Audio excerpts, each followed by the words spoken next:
This is Let's Talk Radical Radio, getting to the root causes of the important issues of the day.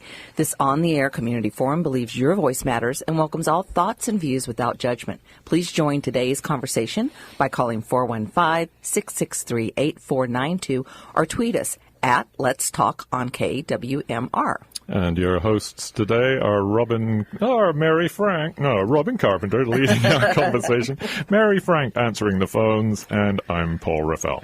And making all the mistakes. Oh, no, it isn't just you today. When you call in and hear the phone ringing, please hang on.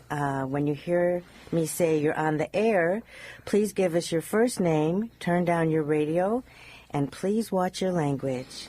And today we're talking about infant male circumcision, to cut or not. We'd love for you to join our conversation by calling us at 415-663-8492.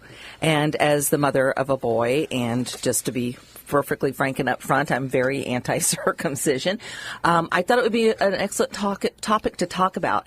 And one of the reasons, Mary and Paul and I had been talking about issues with young men and males and all the violence and the mass shootings. And I wondered to myself, I wonder if one of the reasons we have this kind of issue in America is that America is one of the very few countries where we circumcise all infants that are born in the hospitals. And in having that initial wounding in the first days of your life, which is extremely painful, what kind of psychic scars does that create, as well as all of the other issues around circumcision? And thinking about, it's something that we're doing that we aren't really very conscious about. And it's a pretty violent thing to do to an infant. And, sometimes we have to look at ourselves as a culture and go, what the heck are we doing? and if you look at the beginnings of circumcision, what came about in America in the late 1800s, it was to try to prevent masturbation. In addition, there was... I don't think it worked. And yeah. And so I thought that it would be a really great topic for us to discuss. The pros on it have always been the fact that, you're going to be, it's cleaner, less STDs, and now the whole push that's been going on by the World Health Organization to circumcise adult males and all males, basically, in Africa to prevent HIV. When you look at who says, studies seem to indicate, but when you try to find the actual studies, you can't find the studies that show that. And Paul, you just saw one that was talking about Nigerian men. And yes, first of all, they circumcised like 2,800 men. I think it was Nigeria or Kenya.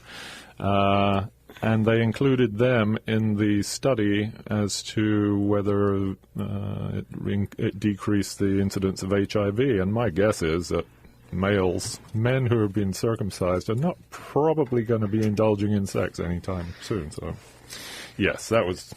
Yes, it's very interesting. It seems like a flaw. Because when, I first started to hear about that, you just really cannot find the studies that indicate that. Mm-hmm. And I think because we have so brainwashed ourselves, and we've now had, probably 3 or 4 generations of men in America that were circumcised, and as Americans, we're rather puritanical about sex. And so, my penis and my son's penis better look alike. And, or my son's going to be made fun of in the locker room. And studies show that being bullied for being circumcised or not circumcised is actually only about 1% of why boys are bullied. So, in a survey of young men in high school, if they were not circumcised, were they being bullied? Yeah, and I'd like to just mention what Intact America says.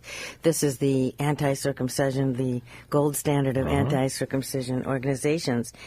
And they make 3 very good points. They say the intact penis is easily cleaned throughout a boy and man's lifetime. circumcision does not prevent sexually transmitted diseases, including HIV. European countries where fewer than 10% of all men are circumcised has about the same STD rates as the United States, where circumcision is common. And any preference expressed by men or women for the circumcised penis is a result of cultural conditioning. Besides, as the U.S. circumcision rate declines, which it is, and the number of intact boys and men grow, the intact penis will no longer seem strange or unattractive. I know it's basically cosmetic surgery because it looks better. Yeah, but who says it looks better? Well, yeah, I mean, there are women who say, "Well, I just prefer a nice one." Anyway, but that's what they're used to. But it's what they're. I think it's what we're Right. culturally indoctrinated into. And for myself, I mean, both my adopted father and my birth father were born at home. So men that were born prior to like 1935 in America, most of them, unless they were born in cities where they were being born in hospitals, were not circumcised. So I grew up in a culture where there were there was a mix at the time I was growing up. And then in my lifetime, I've had lovers that are circumcised and not circumcised. And, and I will say there's a difference. And I would say I give the thumbs up to staying intact. There's go ahead, Paul. Well, it's, it's interesting. We were just to think about how it all came about, that it became so normal in parentheses in the U.S. It started with Dr. Louis Sayre, who was a very prominent physician in the U.S. back in the 1870s, I believe. Yes, who founded Bellevue Hospital and founded the American Medical Association. That's how well respected he was. He came up with. He was presented with a patient, 5-year-old boy, who had some kind of paralysis, and he diagnosed it as being a result of being constricted by his foreskin. So he circumcised the boy, and the boy improved. His health improved. His condition improved. So then he began to apply this to syphilis, headaches, alcoholism, masturbation, and lunacy. Yeah, and that particular child had he was constricted by his foreskins. I mean, it was an unusual situation. Yeah. And that does happen in a small percentage. Sure. And then there's a very simple procedure of snipping to loosen it, because when you're born as a baby with your foreskin, it's not retractable, and it over time becomes retractable. American doctors have been taught is not the case, or they don't know that, which is kind of interesting, that they should not try to retract an infant's foreskin. Yeah, and they do, and they say, "Oh, well, it's attached. We have to cut it off." Yeah, or in trying to retract it or pull it back, you can cause damage, which can cause an infection in the child. You get a UTI, and there you go. And then John Harvey Kellogg of Kellogg's Cornflakes. He worked for the rehabilitation of masturbators because he thought that was the great problem with human society. So he forced circumcision on boys and young men without anesthesia, and he also applied phenol or carbolic acid to young girls' clitorises so that they wouldn't feel pleasure. What a lovely guy. That's why he invented cornflakes, because they had no pleasure. You don't want pleasure at breakfast. Okay, well, we have a caller. Caller, you're on the air. What's your name, please? Hello. Hello. Hello, can you hear me? Oh, there we go. Yeah. Hi. Who's this? This is Molly. Oh, hi, Molly. Hi. How are you? Good. So Molly is with Birth Keepers, and I'm sure you have some interesting information to share with us as well. Yes. Well, I'm a layperson, so I'm not going to say that I have science and research behind this, but we're, as birth keepers, looking to protect the autonomy of mothers and children and their right to make decisions as to what they may or may want to do during birth and after, before and after. And, we support the natural processes and really not supportive of the medical intervention of circumcision for babies. And Molly, one of the things that, as I recall, because I've talked to you before in Birth Keepers, is you're also looking at kind of what trauma transfers down from parent to child to the child's children. And one of the things that I am really curious to hear you maybe talk about is what that has to do to the psyche of a male infant to have that level of pain inflicted in this most precious part of your body. And also, how does that impact the bonding between the mother and child as well? Yeah. I think that the bonding is really an important aspect of why birth keepers would not want to support this in particular, because, inflicting pain and possibly also giving drugs to counteract that pain is not the right way to enable the attachment between baby and mother. So either way, it puts a barrier between mother and child and creates a trauma that may have an attachment problem further down the road for both mother and child. And it's confusing, and, there's cellular memory about this. Obviously, the child doesn't have the brain development to understand the narrative about what this is. But, within their body, the body is remembering what has happened here. Yes, we know that trauma is held. And go ahead. Oh, and I was wondering, one of the things I was putting forth, Molly, because America circumcises such a huge percentage, unlike the rest of the world, is that, can this also be causing an underlying cause of we have so much violence out of our young males in America? And I know there's violence in other places in the world. But I just think about having such an intense physical trauma, sort of like welcome to the world, welcome to be a human being, and then experience this extreme pain. Right, from, of course, the people who are the caregivers and the protectors of them. So there's a deeply held dilemma for the baby about, the safety and security of their relationships and that are meant to be the most close and most supportive. And there is the association of perinatal and prenatal psychology and health.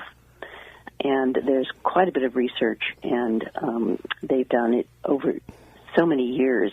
And so I would refer all of us to look further into the research that has gone into how is it that there is a psychological effect from different trauma associated with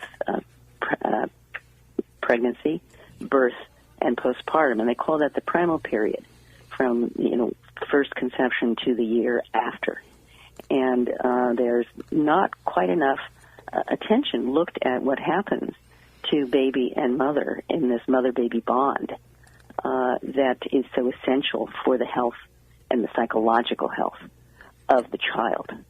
And Molly, I remember you talking at one point when we were having a discussion about mothers who were in war zones or in that were pregnant. The differences in babies, and particularly boys, because of the hormonal washing and stuff that happens because of the stress and trauma, that there's a very big difference in that grouping of babies that were born to mothers that were experiencing extreme trauma like war or having to be a refugee, and that it also sort of kicked off an epigenetic effect. Yes.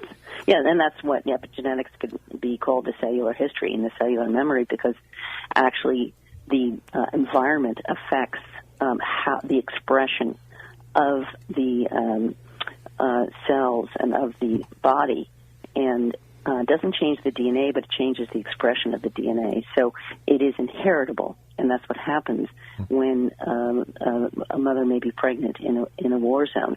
Now, closer to home is the effect of racism in the United States on frontline communities, women of color, because they bathe their baby internally in the cortisol of the fight or flight during their pregnancy if they are experiencing the stress of the lack of support and the racist system in which we live. It creates an effect on the baby during pregnancy that then creates a vulnerability psychologically and biologically for the child afterwards. So there are long-term effects of the stress level that mothers have. And there is a higher infant mortality, 2 or 3 times higher infant mortality in the United States. There is a 3 to 4 times higher maternal mortality. So women are actually dying in childbirth.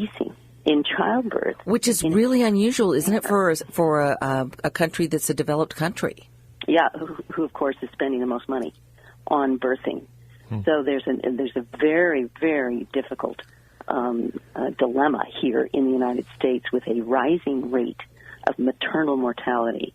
So this, in fact, tomorrow, Birth Keepers is sponsoring a film about exactly this, the maternal mortality problem in the United States, and we're focusing on African Americans because they actually are the highest risk of dying, 3 to 4 times. And where can we see higher. this movie?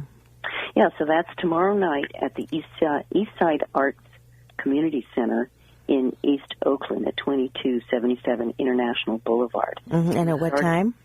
6:30. We're going to have free food, so that it's being sponsored by East Side Arts because the emphasis within the community is really important to understand that the medicalized and the industry, as well as the racism that is a part of our political system, is seen and lived in East Oakland. So this is where we are, and we have panelists who are people of color, who are Latina midwife, an activist wellness woman, Mama Ayana, who's very well known within the East Side Arts, the East Side area, and Samsara Morgan, who is a doula and trains women of color to be doulas, and then we have I kind of forget my fourth person, but it's 6:30, and we have free food, and we're going to see a film on Jenny Joseph, who's an African American midwife, and how difficult it is for her to help change the impact in the United States for the women that she's serving, the African American women in her places in Florida. Hi, I'm interested. Does the African American population circumcise their boys as often as the white population does? I mean, are they as susceptible to it, or do they have a different feel about it?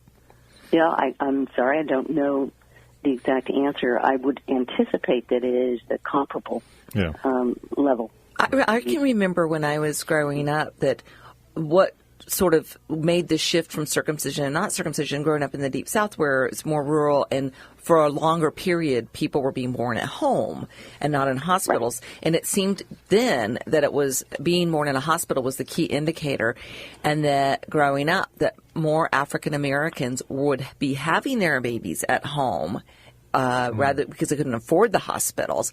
So that I think that there was a lag time, perhaps, between that. But it seems to me from my research now, the biggest indicator is or was being born in a hospital. Yeah. And Molly, I'd just like to ask kind of an ancillary question to you on this, because to me it seems like it's also a human rights issue. Yeah. It's like, does that baby have any... why does that done to that baby without consent? Obviously, the baby can't give consent. And if the baby wanted to be circumcised later, it seems to me that on a human rights level, that is a more sublime way to deal with this. Is that addressed at all? Yeah, no, I think it's essential that we look at the human rights aspect of this and try to understand, how do we make decisions. And, I don't know that I have the perfect answer for this, but our approach with Birth Keepers is to look at the mother-baby bond, and we talk about the archetype, actually, of mother-baby, Mother Earth. Mm-hmm. And who is it that actually gets to decide what is appropriate for the mother-baby? Mm-hmm. And that's the question, and that's how we want to be curious about the world. What would happen if we put mother-baby first? Number one. And you start off in that place of connected to the mother. Well, studies have shown over and over again that when the mother and child have a genuine, nonviolent environment with each other, especially the first 3 months, first 5 months, that the child is going to be healthier, happier. And I know that in stressed communities, like in the African American community, where they're constantly in fear of flight, but be that as it may, is an overall truism that if there can be that kind of bonding and the child can get that kind of foundation, the numbers are unbelievable in terms of how this child develops. Right. You know, in a positive way. And I can remember my midwife saying the first 3 months of the baby's life, she called it the fourth trimester. You know, it's like it's the fourth period of your pregnancy, and because I was getting a lot of pressure. Friends of mine were having babies at the same time and going like, okay, now that I've had the baby, we're going to leave it with the nanny and go for a weekend in Vegas. And I was like, the baby's sleeping with me. I'm nursing the baby. The baby is, you know, by nature, we're meant to not let go of that baby, you know, when it's first born. And that's the other thing about in the hospitals with circumcision, they take the baby away from the mother. The baby's strapped to a board. It takes between 20 and 40 minutes before the circumcision's over and the baby's given back to the mother. I mean, just the taking away, and the baby has been inside that woman all this time. And then suddenly, you know, bright lights, strange people, and, you know. And enormous pain and trauma. I mean, it's unbelievably for painful. A lifetime. That's you know, they've only come out. Yeah. Oh, this is the world? Minutes. I'm going back in. Welcome. Yeah.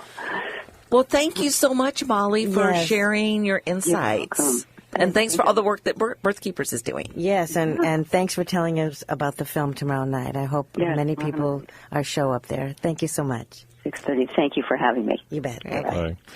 This is Let's Talk Radio, call-in radio, with hosts Robin Carpenter, Mary Frank, and me, Paul Raffel. Call us on 415-663-8492. Tell us your opinions, your stories about circumcision, or tell us if we're wrong and that you found the studies about HIV. We'd love to know.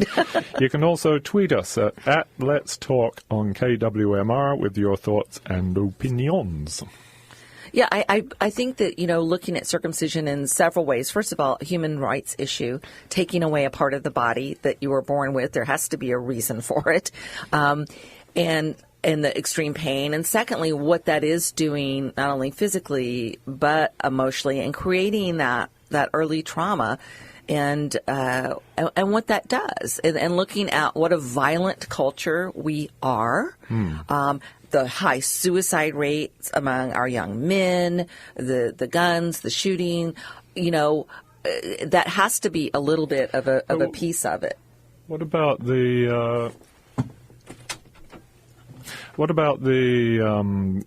religious societies that circumcise? Are they, like, are Jews and Arabs, more violent? I know that, do you think? No. I wouldn't say they're more. Well, look at the Middle what's East. going on right now. But with Jewish people, you know, it was initially so-called a cleanliness issue. Being on the desert, you don't have much access to water. I can see that. You know, but the whole reasons for all of these have disappeared. That's what. Well, it's in the Bible, though, right? In what we would call the Old Testament, that says Abraham gave up his foreskin to declare his allegiance to God, or something. That was just before he was told to kill his firstborn son, and all the other great stuff that he went along with. Sure, God. Yeah, I mean, if you look at Judaism and Christianity, I mean, it is very violent. It is very violent. It's an angry God. The Old Testament God is an angry, mean, punishing God. And so, you know, I suspect that, you know, it probably was, you know, more than just a cleanliness, but it was a mark of, you know, you were always sacrificing something. And it's like, okay, well, what part of myself am I willing to nip off? Yeah. You know, it's like, oh, I don't need this messy foreskin. I mean, you know, it's just, and I, of course, I have my theories about people who live in deserts have angry or mean gods and angry or mean temperaments. Sure, it's a tough life, and yeah. So don't live in a desert. Well, you know, tell that to Phoenix. Right. Get out of there. But, you know, here's a little ray of hope, I think. I think we're all kind of agreeing about this, that the circumcision in this country peaked at a staggering 85% in the 60s and 70s. The U.S. newborn circumcision rate dropped to 65% in 1999 and to 56% in 2006. And given a hiccup here and there, the trend is remarkably clear. Over the past 30 years, the circumcision rate has fallen 30%. Right. And so maybe we're waking up to this. I don't know. Well, in California, Paul had a very interesting map we were looking at earlier. The circumcision rate in California, or in the West, basically, is 25%. The Deep South is 56%. The Northeast is 67%. And the Midwest is 75%. And I do know that, when my son was born, which was now 28 years ago, it was really... sort of all of my crunchy granola mama friends, we weren't circumcising. My other friends were. But it was nice to have other people, going along with my thoughts. And also I was fortunate my son's father was not circumcised and men in my family were not. So I was not getting the level of pressure that some people do. Yeah. Okay, we have a caller. Caller, you're on the air. What's your name, please? Oh, my name's Melinda. Hi, Melinda. Hi, Melinda. Where are you from? I live in Inverness. Mm-hmm. Welcome. My two sons were born in San Francisco at clinic situations in hospitals. One was at Cal, one was Stanford. They wouldn't let me out of the hospital without signing a thing about being okay to circumcise them. Wow. It wasn't for me, but it wasn't okay. But I didn't have any background information except that I just felt it was wrong, and and it seemed violent, which it was. And anyway, that was. It's not that way anymore, I don't think. I think if you choose not to, and you happen to have, now they have birth centers, and you just go in, you have your baby, and come home. And I had Luis at Mount Zion. This was 28 years ago, and I did have to sign a paper that I was turning down circumcision. That I had to sign saying I do not want my son circumcised.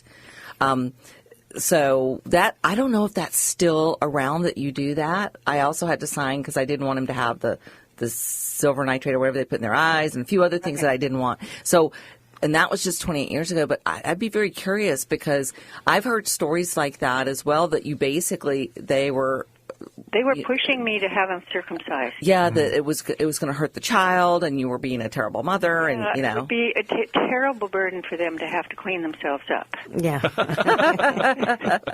and me, of course, and that they would get all kinds of diseases, because of it, or it was likely. Well, that's what they were taught. And it would be much if I said, well, maybe I could leave it up to them, and they said, oh, it'll be much more painful if you wait. You don't want to you want to have it done now. And they had a little ring that they put on. They wrapped the foreskin around, and then everything would just fly off. But that was for the second kid, I think. I don't remember. Anyway, that's my pressure cooker. Whoa. Talk about feeling under pressure at the hospital, too.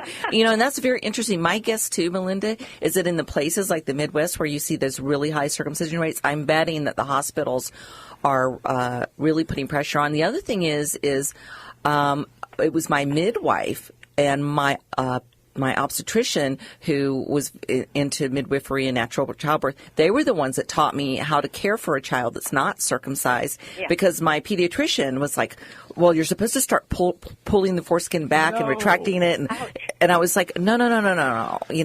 That's not what you do. Well, at least my grandsons, and I have two great-grandsons, none of them have been circumcised. So yay. That's a plus, and they're all very mellow. But your sons are not? Is that what you're saying? No, my grandsons. My sons were victims of hospital births. Yeah. Wouldn't let me out. They were really pressuring me, and my ex-husband really didn't have he said, oh, yeah, go ahead, because he was circumcised. He was circumcised. Yeah, there you go. That's another issue. You want to look like Daddy. And not having support to go against the tide. Like I said, I was lucky because my husband was not circumcised, so I was getting no pressure from that side of the family. And on my southern side of the family, since my father hadn't been either, I was not getting pressure except at the hospital itself. Yeah, well, that would, It was regrettable, but it's gone. It's history. Well, Melinda, thanks But so much I would for sharing say that. The other thing, the big thing about circumcision is it takes away the pleasure of sex if you don't have a foreskin. It does. It has Some a of huge it, yeah. impact. A huge impact, yeah. So I think that's why there's so much sexual violence. I'm so glad because you're feeling that way too. Because I feel like it's part of that, part of the picture. It's part of the aggressive nature of our great country. I think even it's big. It's a violent beginning, and it's connected to the most intimate part of your life. And what's interesting is that The link of sex and violence. places in Africa where they do female circumcision, Ugh. it's such a theft. It's huge. I mean, it's horribly violent. And we don't Okay, accept there that. They want to keep the women down, and here they want to do something bad to men. What's the psychology behind this whole routine? Is what I'm wondering too. But I won't go on anymore. I have. Well, Thank you, Melinda, thank so you much. so much for joining us. Yeah. Okay. Bye. Bye-bye. I mean, that's one of the things that I really am concerned about is that. Okay, this is KWMR Community Radio for West Marin, 90.5 in Point Reyes Station, 89.9 in Bolinas, 92.3 in the San Geronimo Valley, excuse me, and streaming live on KWMR.org. And we'd like to thank our underwriters, the people who support us here. Bovine Bakery, KWMR Community Radio is supported by our listener members and the Bovine Bakery, located in Point Reyes Station, providing the West Marin with pastries, coffee, soups, quiche, and pizza made from organic ingredients, open 7 days a week. The Bovine Baker, it's lovely what they offer. And also, we'd like to thank the Dance Palace. KWMR is supported by the Dance Palace Community and Cultural Center, located at 5th and B Streets in Point Reyes Station. Member-supported, the Dance Palace offers classes, events, and facility rentals for all of the communities of West Marin. Membership information, volunteer opportunities, and schedules available at 415-663-1075 or online at dancepalace.org. We'd also like to acknowledge KWR vehicle donations. If you have a car, boat, truck, or other vehicle that you no longer need, consider donating it to KWMR. You'll receive a receipt for tax purposes, and KWMR will receive revenues from the sale of the vehicle. Call toll-free at 1-888-KWMR-AUTO to make the convenient arrangements. That's 1-888-596-7288. And you're listening to Let's Talk Call-In Radio with co-hosts Robin Carpenter, Mary Frank, and me, Paul Rathel. Please share your views on circumcision by calling 415-663-8492 or tweet us at Let's Talk on KWMR. Yes, and today we're asking for your input on circumcision. To cut or not to cut? Hey. That is the question. Hey. So do call in, and when you hear me say you're on the air, give us your first name, turn down your radio, and please watch your language. You know, back to what we were talking about, first of all, just the violence and what kind of impact that has on a newborn to have that happen. And we referred a little bit to sexually the impact. So sexually the impact for people who maybe don't know about this is that the foreskin has, hundreds of thousands of nerve endings. It's very sensitive, and it covers the head of the penis. And, I know I'm not supposed to talk graphic sex, so lions won't get upset with me, but what happens in sex is that when you remove the foreskin, then the head of the penis becomes basically calloused. It's supposed to stay in a protected, moist environment, and it's supposed to be very sensitive. So when people are having sex, you don't have to have the same level of violent, or aggressive, energetic pushing of in and out, or what I'm trying to not describe in detail a sex act, but it's a much gentler way of going about it. With it can be because there's so much sensitivity there that I think that it really makes a difference for the man and for the woman. And it's a more, it is a more sensuous, gentle way of making love with still a lot of great sensation. It all depends on the guy, of course. I'll go for that too. But you know, I will say that it's you have to do more to have this level of sensation And sensitivity. and sensitivity. Okay, we have a caller. Caller, you're on the air. What's your name, please? This is Corrine. Hi, Paul. Hi, Corinne. Hi. Hi. So I feel it is very barbaric. My oldest son was born in Denmark, and there, of course, they do not circumcise. And then when I came to this country and I had my next child, my son Eric, I had to sign a paper to say no, I don't want to circumcise. But then my husband, he was very much against not circumcising, and he said, oh, you know, when I was in the army, you know, like a lot of men, they had problems, they'll get infection, and he just was insistent. So with a lot of pressure from him, then I had my son circumcised, and I think he was like a year or 2 years old. It was terrible. You know, it was awful, and, you know, but it is what it is, you know, you can't do anything about it. But my oldest son has a son, and he did not have him circumcised, and I know he went to, you know, they had the mommy and me group and the daddy and me group and all this stuff, and they were kind of discussing it, and my son, you know, a lot of men would say, well, I want my son to look just like me, and then my son stood up and he said, yeah, that's why I didn't want my son circumcised, because I want him to look just like me.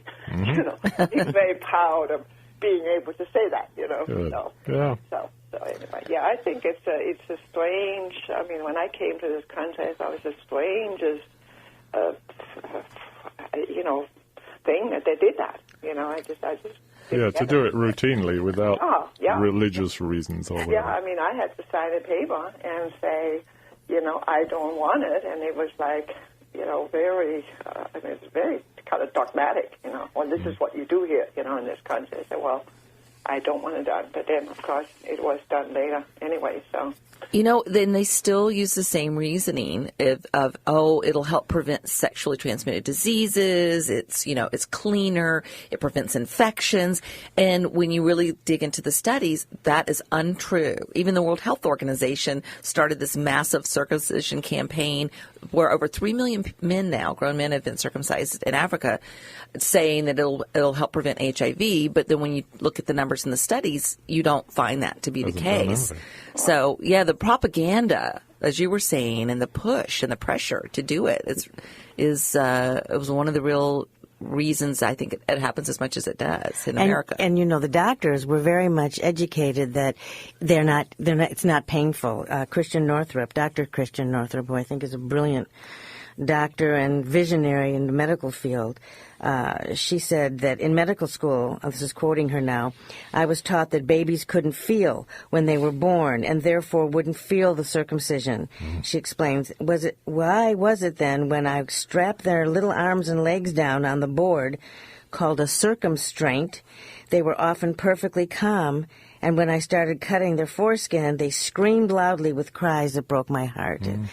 But that's how they were educated, the doctors. Yeah. And that must have been so. Corrine, your son was 1 year old or about a year old when he was circumcised. Yeah. And, you know, another thing my son would have been 53 years old this year. And even then, I was instructed by Kaiser that you have to pull back the foreskin on a regular basis because if you don't do that, it won't spread. And, you know, and it's just, you know, when I think back about it, you know, it's just ridiculous. Yeah, well, that can cause infections because it can cause tears and awful. Yeah, anyhow. Hey. So I'm all for not doing anything. Leave the poor child alone. Yeah, it's hard to improve on God, isn't it? Yes. Thank you, Corinne. Thank you so much. Yeah, anyway, my father, I'm circumcised just because my father was circumcised, I think, and I'm from England, and that was going against the grain in England, really. Yeah, I was going to say that would be unusual for and my brother too. Yeah. And I asked my dad once I realized, I'd seen other guys in the shower. I'm going, wait a minute, Something's different. what's going on here? And he said, oh well, in the trenches in World War I, the soldiers in the trenches had a terrible time with cleanliness. And I go, oh, okay, great, thanks. And it's so interesting that this push by the medical industry, push by the military for men to be circumcised. Because I remember my father talking about that there was a push if you weren't that they would take care of it for you, and and I just thought it's so interesting what's in it for them. When you think about, we're very focused as a culture on, violence towards women, but, it's a violence towards men and especially towards the baby. And, that's got to be contributing to the whole picture. Well, so, yes, next week's show is going to be on conspiracy theory. So there could be, this big conspiracy to keep men here angry and with a ready to fight. A deep foundation of betrayal and hating their mothers. And, it could be all that. On the other hand, it could be also a factor could be there's so many Jewish doctors or doctors who are already circumcised.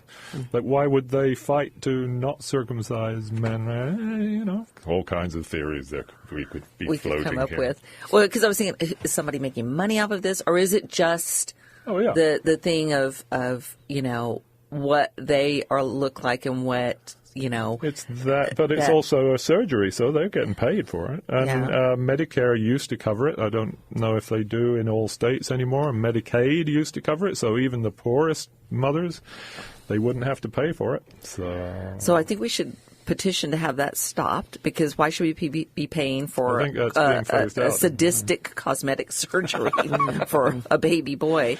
And at the very least, as Mary, you were saying, the human rights issue, why not wait? Babies aren't having sex. They're not going to get an STD, so why not wait? Why not let them decide? Yeah, what happens to their body. Yeah, exactly. Yeah.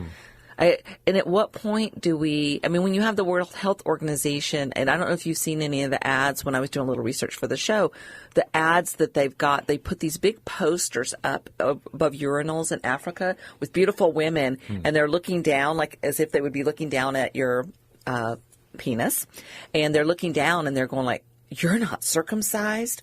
Forget it. And, it's this huge campaign, and I'm thinking, haven't we done enough to African American men? Haven't we, or African men? I was like, now we go take this there.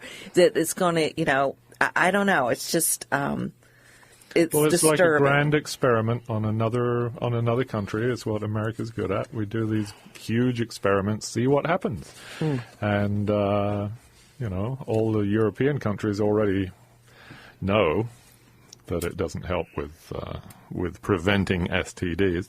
And the danger, of course, is you tell somebody that if they do this, they will not pass on STDs. Well, then they're not going to be using condoms. Exactly. They won't be taking any other safety measures at all.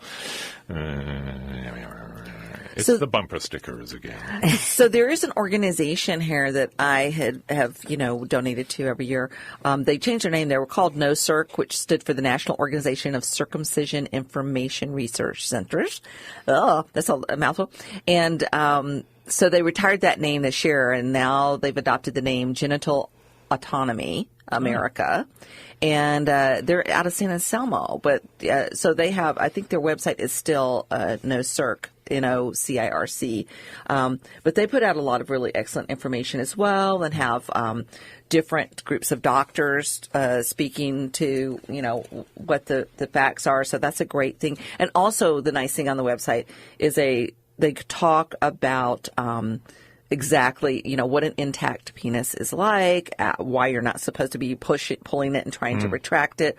So there's a lot of information just on the actual physiology about what, we have to educate ourselves of what intact means, because it's not the norm, although by the fact that the West Coast is not circumcising. As nature intended. Yeah. And we've talked to Marilyn Milos, who was the head of NOCIRC. I guess she still is. And She was on our Taboos show a while back. And, she had circumcised her, allowed her 2 sons to be circumcised. And, then she started doing some research on it. And is terribly racked with guilt and wants to change it all, which is great. And she's a really good activist and very effective, I think.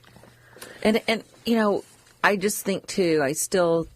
the more we're learning about epigenetics and what we trigger in our bodies and in our DNA through trauma and outside circumstances, that this has to have some kind of impact and shifting. Well, we know for sure that women who experienced abuse as young girls, that trauma is deeply imprinted in their memory, in their cellular DNA, and has incredibly negative effects unless it's dealt with, talked about, essential oiled out, however you deal with trauma. There are many, many ways to remove that frequency from your body.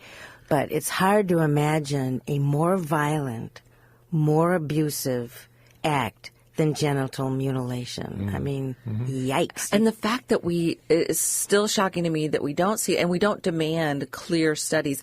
One article that I read was talking about the fact that almost all studies that had been done on urinary tract infections, HIV, other STDs, whether it can cause penile cancer or cervical cancer, that it all been done by groups that recommended circumcision, that believed in circumcision. Sure. It's all skewed. So there was a bias just inherent there. And then when they looked, one study was showing that 95% of the boys at this one hospital that had UTIs, urinary tract infections, were not circumcised. Well, if you looked at the study, the boys at the hospital, it was a hospital in an area where they were not circumcising. So basically 100% of the boys weren't circumcised. So the study was nobody was hardly circumcised. The rate of circumcision was like 10%. So of course any baby with a UTI is probably uncircumcised because it's an area where they weren't being circumcised. So, when you start was the rate higher than anywhere else? And the foreskin in the infant is non-retractable because it's there to protect against infection. And it has many glands. It has many millions of nerve endings. Yes. And the reason it's there and the reason you cannot pull it back is so that the infections are harder to get, unless you mess with it. You start pulling it back, and then you're tearing it. Yeah. And I mean, the thing of having something be clean and dry, and it's like, so are we going to cut off our lips so that our tongues and mouths stay drier so we have less bacteria in our mouths? I mean, there's a reason for our body parts. That's right. And we should just take all our teeth out because they're going to require care. And just in terms of other parts of the body, we now learned that taking out your tonsils isn't necessarily the greatest thing in the world.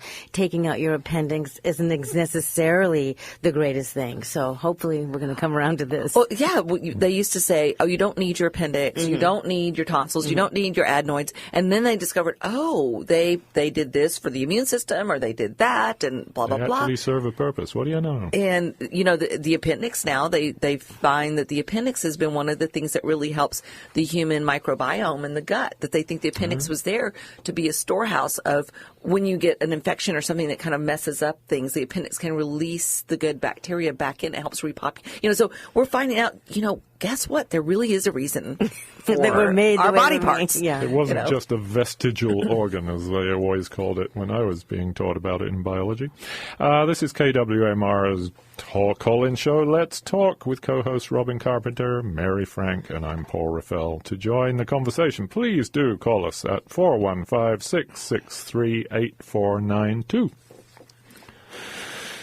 Yes, well... So I think that, it's a What very... have I been missing all these years? That's what I want to know. Well, and it's interesting because someone said there's no way to really do a study to find out, but I think we can ask some of those men in Africa what it's like now after, and talking about being angry, you get this done and then you find your, sex is completely different and not in a good way. And as you were saying, Paul, too, it's like, we have to increase condom usage. And then when they're told, oh, you have this circumcision, then you can't get HIV. Yeah, So that's you're going what to the decrease. advertising is certainly saying, because it has to be a bumper sticker, it has to be a one-liner, and it has to be snappy. Yeah. And it doesn't give any information. They just say, cut it off and you'll be fine.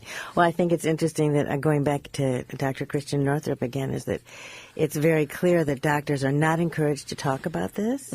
She was one of the few, I'm sure there's more now, but, just like with drugs and big pharma, that, they're being programmed a certain way so that people who didn't feel that they wanted to go along with the program, there were problems. But, she's a real pioneer, and she was one of the first to speak up, and she continues to speak up on all kinds of issues. But maybe with her doing that, more will come forward. It seems so, because the rate is falling, Right. Yeah. And there is a group of doctors called Doctors Opposing Circumcision Genital Integrity Policy. And they have, you can find them on the NoCirc site as well, but they go through the medical reasons why it's a very bad idea. And I think, it's interesting because to me where the support really came from was because I had midwives and I had an OBGYN who he worked with a team of 6 midwives, and he was a big believer in natural childbirth and that circumcision was wrong. And they were the ones that, helped me, stand up for that and to explain how to care for my son, which, as I said, his pediatrician didn't know about. So, we're fortunate because I think we're living in an area that is a little more liberal and we have more access to midwives. There's the what do you call it? The effects, the damage that can. Anyway, here's a statistic. Your son has a greater chance of dying during his circumcision than he has of ever actually needing to be circumcised. 1 in 16,667 men require a therapeutic circumcision later in life. 1 in 11,100 boys die during their non-therapeutic routine infant circumcision. And here's another myth debunked, that circumcision of baby boys cannot be compared to female genital mutilation. And the rationales offered in cultures that promote female genital cutting, hygiene, disease prevention, improved appearance of the genitalia, and social acceptance are similar to those offered in cultures that promote male circumcision. And whatever the rationale, forced removal of healthy genital tissue from any child, male or female, is unethical. Boys have the same right as girls to an intact body and to be spared the inhumane, unnecessary surgery and the violence. Oh, my God. Yeah, why stop at the foreskin? Why not? and how far does it go before it's actually a crime against? Well, and another thing is, very frequently the circumcisions create scar tissue. They create there are things that don't go well during circumcisions. Well, it's interesting to me when you think about yes, and why would you even expose your in a hospital, which half the hospitals are full of MRSA and all kind of other, antibiotic-resistant bacteria, and you've just had, your son cut on, and he has an open wound. So, all of that, if you just take away whatever the brainwashing is and look at it, it does not make sense. I'm curious, and Mary, you might be able to address this somewhat, is why the religions that have promoted it might not be taking a look at, we don't need to do this anymore. Oh, boy, I don't have the answer to I think that. they are. It's just like, they are. I mean, it's going down. Yeah. It's not as popular and adamant and for sure with the younger generations. Yeah.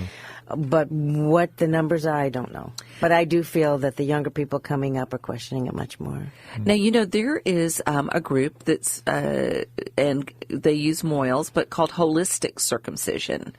And they say if you're planning to have your baby circumcised, consider a holistic circumcision ceremony because it's quicker, gentler, and more humane way to circumcise baby boys.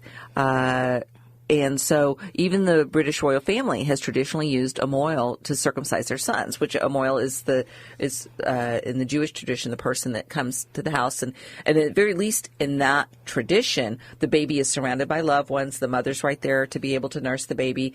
Theoretically, according to this, an excellent mohel can have the whole thing done in about 15 to 20 seconds. Yeah, but still here, this is going to be kind of yucky, but I'm going to say it anyway because I think people need to realize this, that it isn't just a little snip. Surgical removal of the foreskin involves immobilizing the baby by strapping him face up into a molded plastic board. In one common method, the doctor then inserts a metal instrument into the foreskin to forcibly separate it from the glands, slits the foreskin, and inserts a circumcision device. The foreskin is crushed, full of nerve endings, by the way, and then cut off. The amount of skin removed in a typical infant circumcision is the equivalent of 15 square inches in an adult male.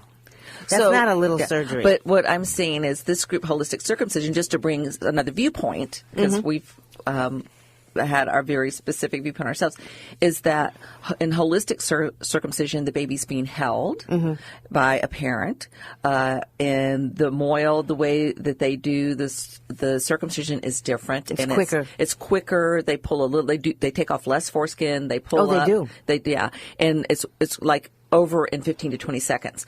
Baby boys that are strapped into that and whatever, it can be 20 to 40 minutes that's all going on to the baby. So this group is promoting, if you feel the need to circumcise, then you should check out what is the best way to do it if you're going to do it or you're being pressured into doing it. And so I would just say to look at that site, Holistic Circumcision, is interesting, just to give a different viewpoint. No, I agree. Of if for some reason you feel that it must happen, then there's not the separation from the parents. The mother's there to comfort the baby. So, not that I think that's a great idea either, but, it is out question there. Of degree. A different viewpoint on that. Well, I think we're about ready to wrap up here. And I want to thank all of our listeners and our callers today for their participation. And I hope you'll tune in every Thursday at 11 because your voice really does matter, and we want to hear what you have to say. And I'd just like to say we want to tell you that Bernie Stephan is no longer going to be on the show. He decided he's going to pursue other avenues to get his views out to the world, and we want to thank Bernie for everything that he did to help this show get started. He did all the early legwork to get it approved and to get us all trained and all that. And so thank you, Bernie. Thank you, Bernie. You're the founder of the show. We really appreciate it. You. KWMR, however, does not take a stand on any of the issues discussed on Let's Talk. Opinions expressed on this program are those of the hosts and callers and don't necessarily reflect the views of KWMR, its board of directors, underwriters, or members. Next week, I think we're going to be discussing conspiracy theories. Yes, we'll see how that pans out. We'll hope you'll tune in then and join another lively discussion. Well, this has been Let's Talk on KWMR with your host, Robin Carpenter, Paul Raffel, and I'm Mary Frank.